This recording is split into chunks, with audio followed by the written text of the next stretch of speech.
શું તમારા periods irregular છે? ક્યારેક મહિનામાં 2 વાર આવી જાય છે અથવા તો ક્યારેક 2-3 મહિને આવે છે? તો જો આ સમસ્યામાં તમારે કાયમી સોલ્યુશન જોતું હોય તો આ 3 વસ્તુઓને આજથી શરૂ કરી દો. મિત્રો, પીરિયડ્સ ઇરેગ્યુલર થવાનું એક કારણ છે હોર્મોન ઇમ્બેલેન્સ થવા. એક ઉદાહરણથી સમજીએ. આપણે દીવો કર્યો હોય અને દીવામાં જો તેલ ખૂટી જાય તો દીવાની વાટ ક્યારેક ધીમી થાય છે અને ક્યારેક ફૂલ થઈ જાય છે.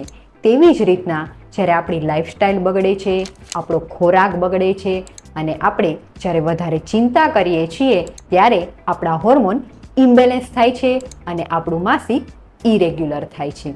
આ સમયે માસિકની ગોળી લેવાથી થોડોક ટાઈમ તો આરામ રહે છે, પણ પાછળથી એ જ તકલીફ શરૂ થઈ જાય છે. માટે આ સમસ્યાને જડમૂળથી મટાડવા માટે આ 3 વસ્તુનો ફેરફાર આજથી જ કરો. નંબર 1, તમારી લાઈફસ્ટાઈલને સુધારો. તમારો સૂવાનો, ઉઠવાનો અને જમવાનો સમય નિશ્ચિત કરો અને ખોરાકમાં મેંદો, બેકરી અને આથાવાળી વસ્તુઓ શક્ય તેટલી ઓછી લ્યો.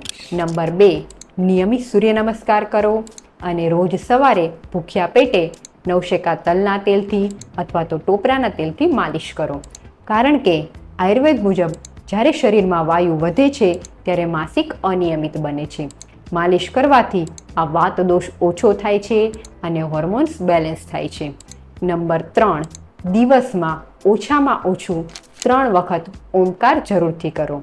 કારણ કે સ્ટ્રેસ વધવાથી તેની અસર આપણા હોર્મોન્સ પર પડે છે અને ઓમકાર કરવાથી આપણું સ્ટ્રેસ ઓછું થાય છે અને હોર્મોન બેલેન્સ થાય છે અને સાથે પીરિયડ્સ પણ રેગ્યુલર થાય છે. વિડીયો એવા લોકોને જરૂરથી શેર કરો કે જેમને પીરિયડ્સ ઇરેગ્યુલરની ફરિયાદ રહેતી હોય.